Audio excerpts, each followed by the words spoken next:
from fall break, and I've got the mail is all piled up, and then one of the flyers in there, it's not like a postcard size. It's like the size of my computer screen. Yeah, letterbox, laptop size. It's got this guy's next to me. He's got his face on it. It's like you're screaming, Donald, and it's like a litany list of things you've done wrong in your past. It's an attack ad. We have Donald Rainwater live in studio, Libertarian candidate for governor of the state of Indiana. Stuff about deadbeat dads and, back child support and all this stuff. And I'm like, wow, where did this come from? Who paid for this? Who did this? And is it even true? From the Republicans.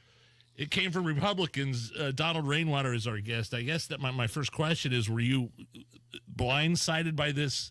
I mean, you're in politics. Attack ads happen, right? I mean, this is par for the course, but from the Republican Party? Well, I first thank you for having me on the show, and for all of the listeners, thank you for tuning in. And I just want to say that I was surprised for a couple of reasons, Nigel. First of all, I was surprised because I'm a Libertarian candidate, and supposedly I'm only polling at 6 to 9%. And so I was a little surprised that I was so important to this particular race for governor that they would actually mail something out to people when I ran 4 years ago and there was no mention of any of this. And so who sent it out? Who was it? The Republican? Well, from what I saw, because of course I didn't get one yet, but evidently they don't want me to not vote for me. I don't know. But it said at the top, I believe, that it was the Republican State Committee. The Republican State Committee, which if you Google the Republican State Committee, you can go and see the big long list of all the folks who've donated the hundreds of thousands of dollars apiece so that they can send out this kind of informative mailing. So donors don't necessarily know that this thing is going out, but they're using donor money to send. Oh, I would assume they would have to. That's where they get their money from. Like the fall dinner and stuff like that. Is that? I'm sorry. Like from the fall dinner, for example, where people are donating to the Republican Party, like the Lincoln Day dinners and stuff. Sure, right? Yeah. Is that? I would assume. I don't know for a fact because obviously I'm not a part of the Republican Party and they didn't ask me about this before they did it. Well, let's get to the actual content. Let's get to the heart of the mailer. I don't agree with the language that they used. I think it's certainly very unfair to call you perennial loser, deadbeat dad. I know you personally. Well, I've run for office several times and lost. I suppose that's what they're referring to, but I think the larger inference is one of character. And certainly it is fair that you've made a central aspect of your campaign the financial reliability of the Republicans, and then now they're digging in at really the only thing that we have to go on, which is your individual record. What do you have to say with these accusations of not paying child support, and then also I've heard about the consumer debt that also accumulated around the same time? Sure. So first of all, let's clarify the time period. Sure. This was 30 years ago that this started. My first wife and I divorced.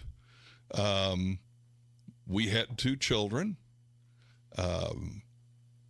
Shortly after our divorce, I lost my job. And I will be very forthcoming. I won't dodge anything. I spent a good 10 to 12 years trying to get back on my feet. Yeah. Anybody who's ever experienced a period of time where you feel like you take 1 step forward and you take 2 steps back, that was the 90s for me. As far as the child support goes, like I said, lose a job, get a little behind, start to try to catch it up. I know that there have been comments made about contempt of court. Anybody who's ever been to family court knows that if you get a little behind on your child support, when you go to court, the judge will say, okay, well, you're making an attempt, but you haven't caught it all up, so we're going to file this in contempt, and you're going to come back in 6 months, and we're going to see where it's at. Go ahead, Nigel. Go ahead. So I guess my question would be for your constituents and the people that are voting for you. If one of your main platforms is getting the financial house in order for the Republicans and the spending and the budget and the health care, blah, blah, blah. You mean for the state government? For the state government. Yeah, I haven't said anything about I know, but Republicans, the state government. I'm sorry, Right. yes. I guess the question would be, okay, that's great, but if you can't get your own financial house in order, then how is it going to be when you're in power? I think that's a great point, Nigel. And so I would answer that by saying, when I got my feet under me for the last 15 years, I was able to get my financial situation to the place where not only have I bought a house, but we bought a home, paid a mortgage, paid it for 10 years, never missed a payment, was never late, sold that house, bought another home. I have, if you were to look at my credit report, you'd see that for the past 15 years, it's been pretty clean. What I've said on social media, and I'll say it here now, I made a lot of mistakes when I was younger. I learned from those mistakes. I made an effort to better myself and make sure that those things that happened to me in the 90s aren't happening now, and they're not happening in the future. Hopefully we don't have an economic disaster that would cause me to lose everything. But here again, it's a matter of, yes, I had some problems, but currently I'm doing things the way that I would think that people would want to see them done. I think it's totally fair to point out that this is all behind you. This is, well past 15 years. I think it was finally resolved in, 2009 or 2010 with the final. I filed bankruptcy in order, and I think, here again, if somebody wants to consider that a disqualifier for me to be governor, I understand, but I will utilize Donald Trump's explanation when he was asked about his 4 bankruptcies. I utilized the tools in the system that were available to fix the problem I had. The question I would like to ask you is, what would the difference be? Because I know Hoosier voters have a lot of grace in their heart, and especially if people can own up and admit mistakes that they've made and show where that has changed and that they can move forward, then Hoosiers are willing to overlook people's past. And this is, as far as scandals go, very tame stuff compared to what other politicians have done in their lives and their backgrounds. But what I would like to ask you is, what have you learned? Because obviously that was a 15-year stretch of a lot of bad decisions that seemed to be made, and then you got on the other side of it and seem to have cleaned things up in your life. So what have you learned from those 15 years, and how are things different now? Well, I think first and foremost, I was able to put myself into a situation where opportunity to grow financially, occupationally, was available to me, and I took advantage of it. When I got out of the Navy in 1990, finding a job that matched the skill set that I had when I was in the Navy was not particularly easy. Whether that's my fault or not, I don't know. That is for the individual voter to decide, I guess, when they decide to cast their vote. But around 1998, I found myself in a good occupational situation. I was able to utilize that to grow a skill set that was marketable and highly desired, and I've grown that skill set, and that has not been easy. But I believe that I have been fortunate, which is why, in my opinion, what I've done in the last 15 years doesn't make me any better than anybody else, especially anybody who is going through what I went through in the 90s. And today in Indiana, we have a lot of people who are struggling financially, who are struggling with job loss and other issues. And so, I understand. I want to know, and finally, before we let you go here, Donald Rainwater, Libertarian candidate for governor here in Indiana, the Republican State Committee spending money on this attack ad. What can we glean from that aspect? I mean, they could have used that money to help the guy that's running against Andre Carson here in Marion County.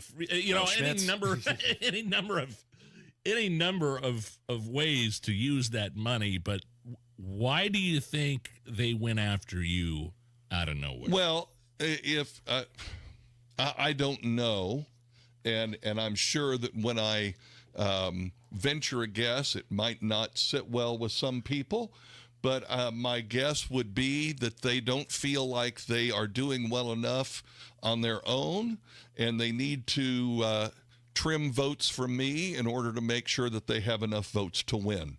Or worse, that they have enough votes to have I think the phrase I heard was a majority and a mandate when they get elected. They want to get over 50%, because I have heard rumblings that the General Assembly has kind of made it clear that they're not all that excited about working with Senator Braun. There you go, Donald Rainwater. Do we have time for one more question? Absolutely. There was one more question I wanted to ask. Yes. And it just has to do with the details of, again, that 15-year stretch where you were, really up against it. You said that the falling behind in your child support payments was resultant from losing your job, but the documents that I saw indicated that there were multiple wage garnishments that were ordered by the court against you. And maybe I don't know the details. I would love for you to explain, how would they be garnishing wages if you had lost your job? Well, first of all, you fall behind when you lose a job. Yeah. Right? If you lose, if you put yourself in a situation where you make a lot of bad decisions about jobs that you take, and those jobs don't last as long as you'd like them to, that situation happens over and over. And so that's what that decade was. I need a job. I'll take a job. Oh, that job only lasted 6 months, and now I'm unemployed again. Here again, those are learning opportunities. Yeah. And the reality is, and here's the one last thing I'd like to say about that. Sure. You have the always, floor, my friend. I always encourage every voter, don't vote for me because I have an L by my name. Don't vote for somebody else because they have an R or a D. Everything that they're dredging up from my past, my everyday average Hoosier past, is stuff that's public record. Go out there for yourself. Look at the stuff that's public record on me. Make up your own mind. Don't decide from a flyer that has been spun to make me worse than I am. Right. Because the reality is the stuff they said about me, if that has happened to you in your life, evidently that's what they think about you too. But I want every voter to do the research on every candidate. You might find that there's some stuff out there on some of these other folks that's just as bad as what they're saying about me. Where can people find out more about your campaign? And rainwaterforindiana.com. Thank you for making time for us. We are thank you way for late. having Donald me. Rainwater live in studio, Libertarian candidate for governor of Indiana. Thank you. Thank you. It's the Hammer Nigel Show.